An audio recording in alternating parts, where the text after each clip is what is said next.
अस्सलाम वालेकुम gardening friends, क्या हाल हैं। उम्मीद करती हूँ कि सब अच्छे होंगे और बहुत अच्छे से अपना और अपने प्लांट्स का ख्याल रख रहे होंगे। तो फ्रेंड्स, आज मैं आपके साथ बात करूँगी कि हर किसी की ज़िंदगी में रंगों को एक ख़ास अहमियत हासिल होती है। हर किसी को कोई ना कोई एक ख़ास कलर पसंद होता है, किसी को दो कलर पसंद होते हैं और कुछ लोग लाइट कलर्स को पसंद करते हैं और कुछ लोग डार्क कलर्स को पसंद करते हैं। लेकिन एक रंग ऐसा है जो कि तकरीबन हर किसी को बहुत पसंद होता है, सभी लोगों की ज़िंदगी में एक ख़ास अहमियत का हामिल है और वही है हमारे गुंबद खिज़रा का रंग। तो इसी खूबसूरत से ग्रीन कलर को हर कोई पसंद करता है, गार्डनिंग का शौक़ हो या ना हो, लेकिन सरसब्ज पेड़ पौधे सभी को अच्छे लगते हैं। जी हाँ, बिल्कुल, सभी की आंखों को ठंडक बख्शते हैं और जहन को पुरस्कून कर देता है ये कलर।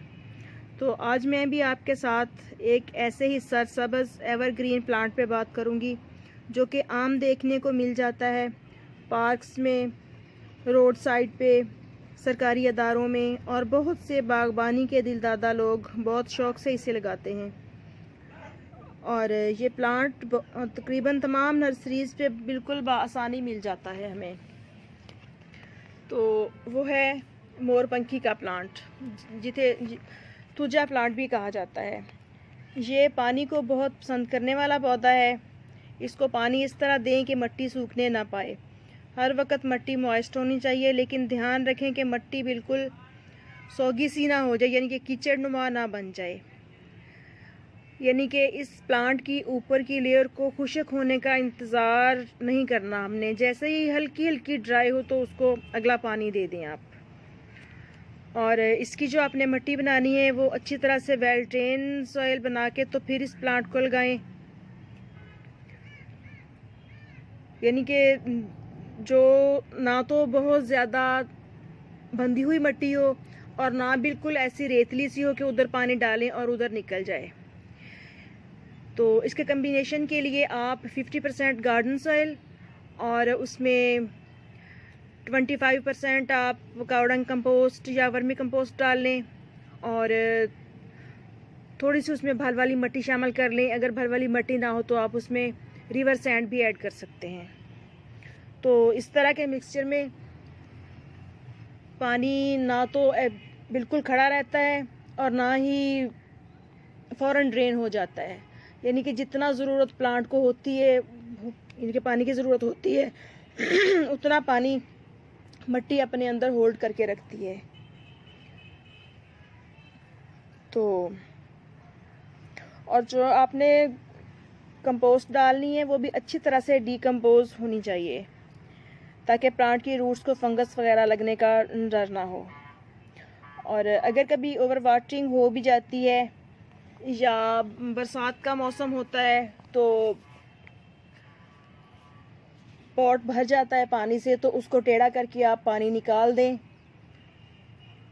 बाकी सर्दी के मौसम में बस ख्याल करना है कि बिल्कुल सूखने ना पाए, हल्की हल्की सी नमी ऑल टाइम मौजूद होनी चाहिए मिट्टी में। और खाद वगैरह इस प्लांट को किसी ख़ास ज़रूरत नहीं होती इतनी, लेकिन चूँकि प्लांट्स में हम लोग प्लांट्स को ग्रो करते हैं पॉट्स में, तो ऐसी कंडीशन में साल में 2 दफ़ा इस प्लांट को फर्टिलाइज़ कर दें तो बहुत बेस्ट है। इसके लिए आप इसमें वर्मी कंपोस्ट ऐड कर सकते हैं। ऊपर की लेयर थोड़ी थोड़ी मिट्टी की उतार के तो आप कावडंग कंपोस्ट या इसमें वर्मी कंपोस्ट डाल के ऊपर दोबारा इसी पॉट की मिट्टी डाल दें। बस पानी का ख़ास ख्याल रखें और पेस्ट वगैरह भी इस प्लांट पे कोई अटैक नहीं करते। बाज़ औक़ात छोटे छोटे स्नेल नज़र आते हैं, जैसा कि मैंने फ़र्स्ट टाइम जब वीडियो बनाया था अपने इस प्लांट पे, जब मैंने नर्सरी से परचेज़ किया था तकरीबन 6 माह पहले, तो आपको नज़र आएंगे उनके टाइम इस पे छोटे छोटे से स्नेल्स इसकी शाखों पे काफ़ी चिमटे हुए थे। और ये प्लांट थोड़ी केयर के साथ अगर आप कटिंग के ज़रिए ग्रो करना चाहें तो भी हो जाता है, बट थोड़ी मुश्किल होती है। और इसमें सीड्स लगते हैं काफ़ी ज़्यादा मिकदार में। और अगर ग्राउंड वगैरह में लगा हुआ हो ये प्लांट तो सेल्फ सीडलिंग्स के ज़रिए भी ग्रो हो जाते हैं। छोटे छोटे से जो प्लांट गिरते हैं उनको आप ऐसे उसी जगह पे बेशक गुड़ाई कर दें तो वहाँ से छोटे छोटे प्लांट निकल आते हैं।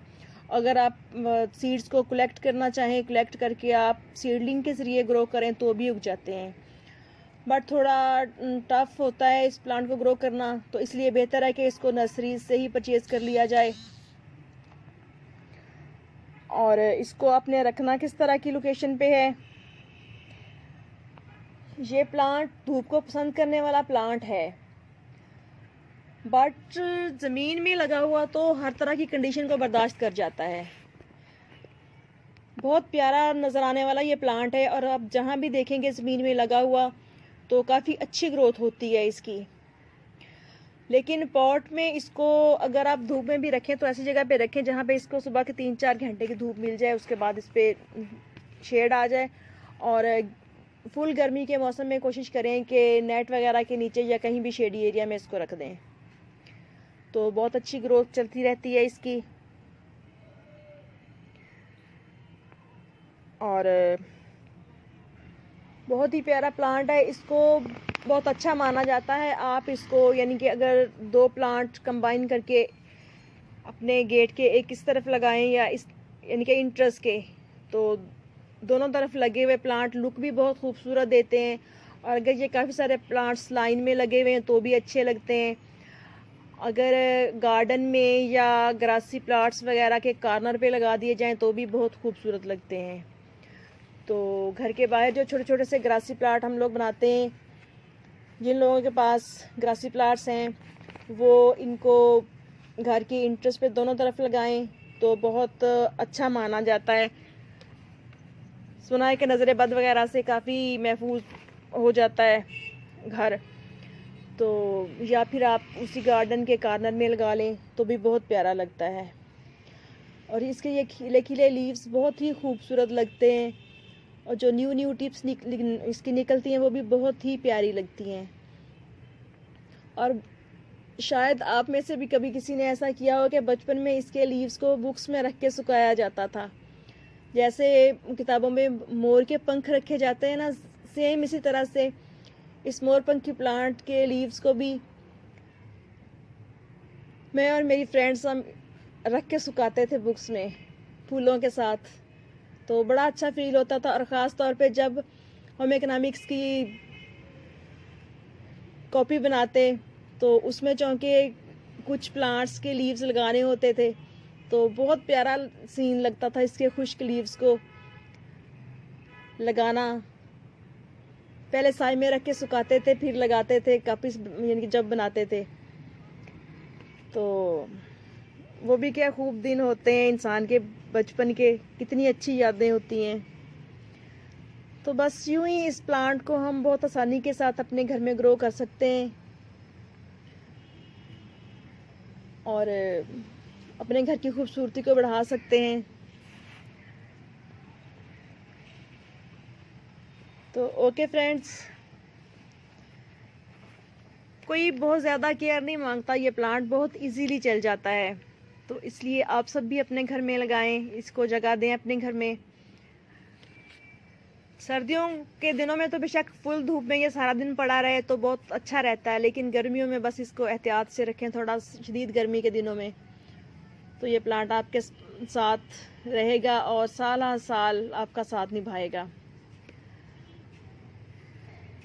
ओके फ्रेंड्स, इजाज़त दीजिए, फिर मिलेंगे नेक्स्ट वीडियो में नेक्स्ट टॉपिक के साथ। अल्लाह हाफिज़।